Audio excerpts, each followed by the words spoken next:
अरे भाई ना, अब आखिरी मौका है। कितना नारा लगाना लगाने, 400 लगा दें, 600 लगा दें। अब तो ये सब बात करने का कोई फ़ायदा ही नहीं ना। राज खुल चुका है करीब करीब, और चार चार तारीख को इसकी पुष्टि हो जाएगी।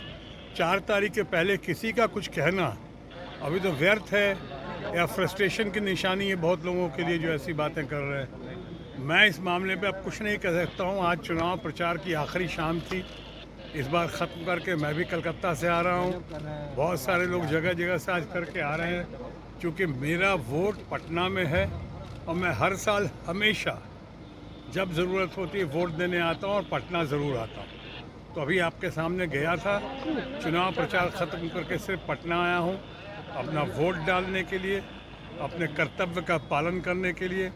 हर किसी को वोट डालना चाहिए, और उसी सिलसिले में उसी कड़ी में मैं सामने हूँ यहाँ पे।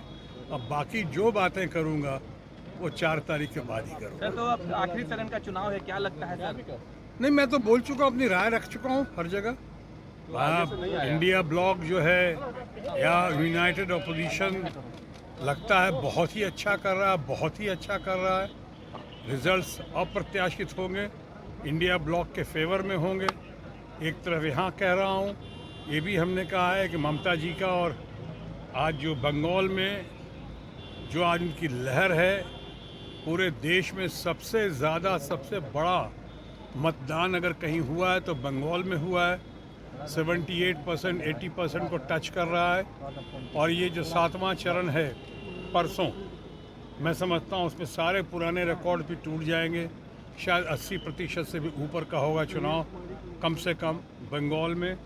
उस बिना पर मैं कह सकता हूँ कि ममता जी इस बार बिल्कुल स्वीप करेंगी, और इस चुनाव के बाद जो केंद्र का चुनाव है, इंडिया ब्लॉक की मैसिव विक्ट्री के बाद मुझे पूरा विश्वास है कि ममता जी एक गेम चेंजर बनकर सामने उभर कर आएंगी। सर, इंडिया करे कि बंगाल में भी इस पर 0 पर आउट हो जाएंगे? भाई वो कुछ भी कह सकते हैं, उनको तो अभी कहने के अलावा कुछ है नहीं, किया तो कुछ है नहीं उन लोगों ने।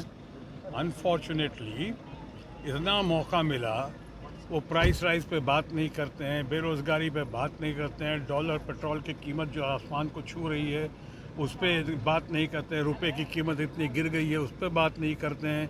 किसानों को कहा था उन्होंने 2022 तक कि आमदनी डबल हो जाएगी, वो नहीं कर पाए।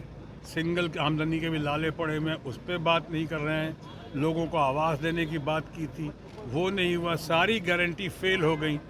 तो हम नई गारंटी लेकर आए हैं सामने, जिस पे आज कोई विश्वास नहीं कर रहा है, इसलिए कि मेरे मित्र जो है आज भारतीय जनता पार्टी और एनडीए की, वो अपनी पूरी विश्वसनीयता खो चुके हैं, क्रेडिबिलिटी खो चुके हैं। तो लोग कोई विश्वास नहीं कर रहा। पुरानी एक गारंटी पूरी हुई नहीं और नई गारंटी लेकर आप सामने आ रहे हैं, किसको मूर्ख बनाने की कोशिश कर रहे हैं। तो ये लोग देख रहे, इसलिए अब उनके पास जब करने को कुछ नहीं बचा है तो कहने को कहे जा रहे हैं, और ख़ासकर अब की घड़ी में वो लोगों को भ्रमित करने की कोशिश कर रहे हैं। कुछ उनकी कथनी और करनी में बहुत अंतर है, और ये साफ दिखाई पड़ रहा है। और मुझे लगता है इसका खामियाजा जो है, इसका नतीजा जो है उनको भुगतना पड़ेगा 4 तारीख को। कुमारी जा रहे हैं ध्यान करने के लिए। देखिए, ये सब जो भी है, ध्यान करने में कोई हद नहीं है। मेडिटेशन उन्होंने पहले भी किया था, लेकिन पहले और अब में ये अंतर है कि उन्होंने उसका पूरा प्रचार प्रसार किया था मीडिया के सामने। मैंने भी पहली बार सुना है कोई ध्यान करने जाता है तो मीडिया और कैमरा को साथ लेकर जाता है, ऐसा मैंने पहले कभी नहीं सुना। अब वो करने की कोशिश कर रहे हैं। शायद लोग कोर्ट में जा रहे हैं, इलेक्शन कमीशन के पास जा रहे हैं, देखिए उसका क्या होता है। लेकिन कुछ भी कर लें, अब मैं कहूँगा माननीय प्रधानमंत्री के बारे में, जो हमारे मित्र भी हैं और भारतीय जनता पार्टी और एनडीए के वो शीर्षस्थ नेता भी हैं, मैं उनके बारे में भी यही कह सकता हूँ कि बड़ी देर कर दी मेहरबान आते आते। 10 साल में अगर कुछ किया होता तो ये सब करने की ज़रूरत नहीं पड़ती, इतने सारे हथकंडे अपनाने की ज़रूरत नहीं पड़ती। मैंने अभी अभी कहा कि अपनी विश्वसनीयता खो चुकी है हमारी एनडीए और उनके दोस्त बीजेपी के फ्रेंड्स। सो अब बहुत देर हो चुकी है, 4 को नतीजे सामने आए। बिहार में तेजस्वी क्या जिस तरह से 291 सभा की है, 251, क्या लगता है 40 सीट पर कितना रंग दिखाएगा तेजस्वी का, या 251?